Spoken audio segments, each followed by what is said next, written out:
ایک غلطی جو جمعہ کے دن لوگ کرتے ہیں وہ کیا ہے؟ لیٹ آؤ لیکن آگے جگہ پاؤ. اور اس کے لیے کیا کرو؟ اس کے لیے بہت محنت کرنی پڑتی ہے. اس کے لیے کیا کرنا پڑتا ہے؟ کئی لوگوں کے سر قلم کرنے پڑتے ہیں. اب پوری مسجد بھری ہوئی ہے, اب یہ اللہ والا ہے ایک دم, اس کو پہلی صف چاہیے. کیوں؟ پہلی صف میں بہت ثواب ملتا ہے. اب جگہ بالکل دکھ رہی نہیں, دیکھا پہلے آ کے باہر سے, مطلب وہاں ایک دبلا آدمی بیٹھا ہے, جگہ ہو سکتی ہے وہاں پہ. اب کیا کرے گا؟ پوری گردن پھلائے گا. کسی کے گھٹنا سر پہ لگ رہا ہے, کسی کی پیٹ پہ لات لگ رہی ہے, کسی کا ہاتھ پہ پاؤ دیا, چلا رہا ہو گیا. سوری سوری سوری سوری بولتے بولتے سب پہ سواری کر کے آگے آ جاتا ہے. آگے آگے بیٹھتا, تھوڑا ادھر جاؤ, تھوڑا ادھر جاؤ. اب وہ بھی دیکھتے ہیں میں اتنا پہلے آیا, اتنے سب بزرگ سب پہلی صف میں رہتے, جتنے بزرگ رہتے سب پہلی صف میں رہتے, اور وہ دیکھتے کہ دیر سے جلدی آنے نہیں آتا, بہت بزی تھا, بہت بزی تھا. تو اب ایسا کرنا یہ اچھی چیز ہے نہیں ہے. بعد میں آ کے دوسروں کی جگہ پہ قبضہ کرتے آپ, گنڈا ہے کیا ہے, مطلب ڈاکو ہے, کون ہے یہ آدمی. ایسا نہیں کرنا چاہیے, اس کو پسند نہیں کیا گیا. آپ کو اگر واقعی پہلی صف چاہیے آپ جلدی آئیے. آپ آئیں گے لیٹ اور آپ کو پریویلیج بھی چاہیے, یہ صحیح بات نہیں ہے, اچھی بات نہیں ہے.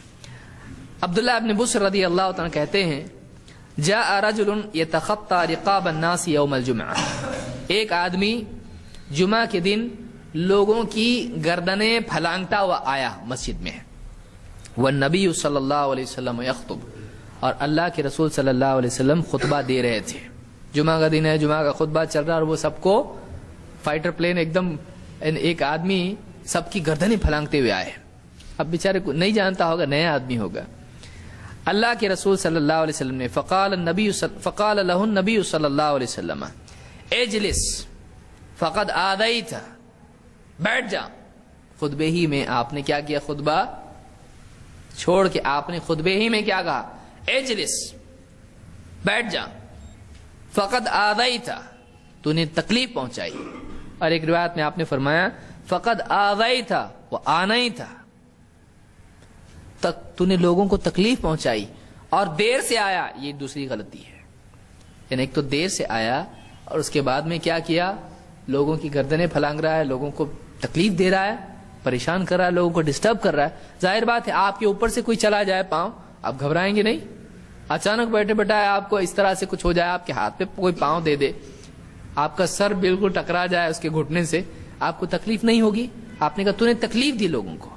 ایک جو کہ صحیح بات نہیں ہے, مسلمان کسی کو تکلیف دیتا ہے نہیں, وہ بھی جمعہ کے خطبے میں تکلیف دی. دو, وہ آنیتا تأخرتا, تو نے دیری کی آنے میں, تجھ کو جلدی آنا چاہیے تھا. ابھی خطبہ چل رہا ہے اور تو اب آیا, تجھ کو جلدی آنا چاہیے تھا. تو اس طرح سے آپ نے اس شخص کو ڈانٹا.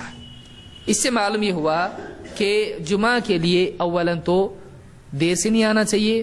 دوسری بات یہ کہ اس طرح سے لوگوں کی گردنیں پھلانگ کے آدمی لوگوں کو تکلیف نہ دے. تو یہ حدیث احمد, ابو داؤد, نسائی, ابن حبان, حاکم, بہقی اور ابن ماجہ نے روایت کی ہے.